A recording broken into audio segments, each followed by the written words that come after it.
ఈరోజు కుత్బుల్లాపూర్ ముదిరాజ్ సంఘం ఆధ్వర్యంలో ఈరోజు ఈటెల రాజేందర్ అన్న గారిని కలవడం జరిగింది. కుత్బుల్లాపూర్ ముదిరాజ్ సంఘం దాదాపు చాలామందితో మేము కలవడం జరిగింది, చాలామందితో మేము మాట్లాడడం జరిగింది. ఎవరు అడిగినా కూడా రాజేందర్ అన్నను గెలిపించుకోవడమే మన బాధ్యత అని వాళ్ళు చెప్పడం.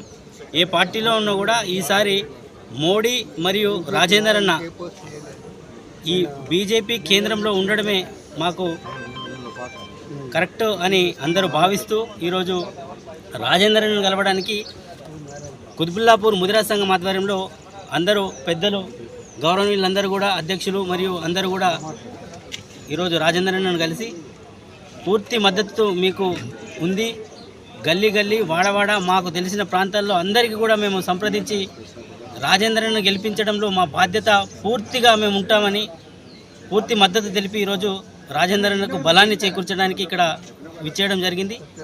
Thank you. ఇది బీజేపీ మోడీ హవా కొనసాగుతున్న ఈ వేళ కంపల్సరిగా రాజేందర్ అన్న దేశంలోని అత్యధిక మెజార్టీతో గెలవబోతున్నారని నేను మనస్ఫూర్తిగా తెలియజేస్తున్నాను. ఎందుకు అంటే ఎవరికి అడిగినా కూడా పబ్లిక్ టాక్ ఒపీనియన్స్ తీసుకుంటే పబ్లిక్ టాక్ కూడా ఖచ్చితంగా బీజేపీ వైపే ఉంది. ఇక ఇతర పార్టీల నేతలు ఎవరన్నది కూడా కొందరికి తెలియని పరిస్థితి కూడా మేము అబ్జర్వ్ చేశాం. ఏది ఏమైనా కూడా ఈరోజు రాజేందర్ అన్న విజయమైన అత్యధిక మెజార్టీతో గెలవబోతున్నారని మేము తెలుస్తూ జై భారత్ మాతాకి జై.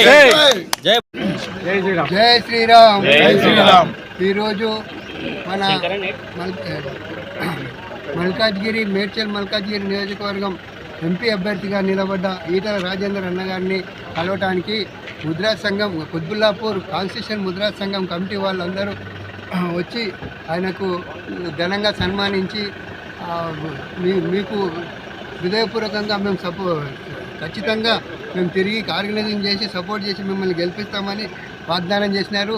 ఎందుకంటే ఈ ఈటెల రాజేందర్ అన్న మాకు పరిచయం లేనప్పుడు కరోనా వచ్చినప్పుడు ఎంతోమంది బీదలను ఆదుకున్నాడు. ఆ విషయంలో ఆరోగ్య శాఖ మంత్రి ఉన్నప్పుడు కూడా ఎన్నో విధాలు చాలా కట్టుదిట్టంగా పనిచేసిండు. అవన్నీ మేము పేపర్ న్యూస్లో చూస్తూనే ఉన్నాం. కాబట్టి ఆయన మంచి వ్యక్తి, అన్ని విధాలా సహకరిస్తూ ప్రజలకు వెన్నంటూ ఉండి చాలా పనిచేసిండు. ఉద్యమ సమయంలో కూడా ఈయనదే రికార్డు ఉంది. ఎంత చరిత్ర తీసుకున్నా కూడా మొత్తం కష్టమైన పనులన్నీ జైల్లో ఉన్న వాళ్ళను వీళ్ళను అందరినీ ఘనంగా చూసి దగ్గర తీసుకొని ఆదరించి చేసి తిరిగిన వ్యక్తి మన ఈటెల రాజేందర్ అన్న.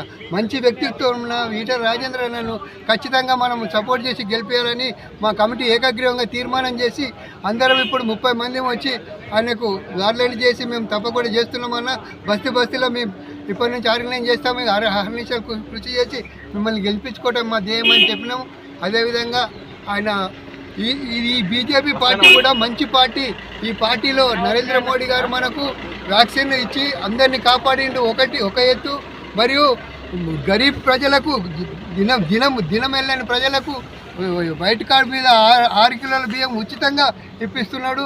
అదేవిధంగా మన పెట్రోల్ మీద ధర తక్కువ చేసిండు. గ్యాస్ సిలిండర్ మీద 100 రూపాయలు తీసేసిండు. ఆయన చేతిలో ఉన్నది ఎంబడెంబడే ప్రజలకు ఏది అనుగుణంగా ఉందో అది చేసుకుంటూనే వస్తున్నాడు. మరియు బయట దేశాలలో మంచి ఇంప్రెషన్ చేసి మన దేశాన్ని ప్రతిష్ట చాలా పెంచింది. కాబట్టి ఖచ్చితంగా ఈ యొక్క బీజేపీ పార్టీ ఉంటేనే మన దేశ రక్షణకు సరైన మార్గంగా కట్టుదిట్టంగా ఉంటుందని మేమందరం నిర్ణయించుకొని మిగతా వాళ్ళందరూ కూడా ఒక విధంగా ఆలోచించి ఈ బీజేపీ పార్టీకి చేసి ఈటెల రాజేంద్రన్ అధిక మెజార్టీతో గెలిపేయాలని నియోజకవర్గం ప్రజలందరికీ మేము పేరున మనవి చేస్తూ కోరుచున్నాం. జై మోడీ, జై ఈటెల.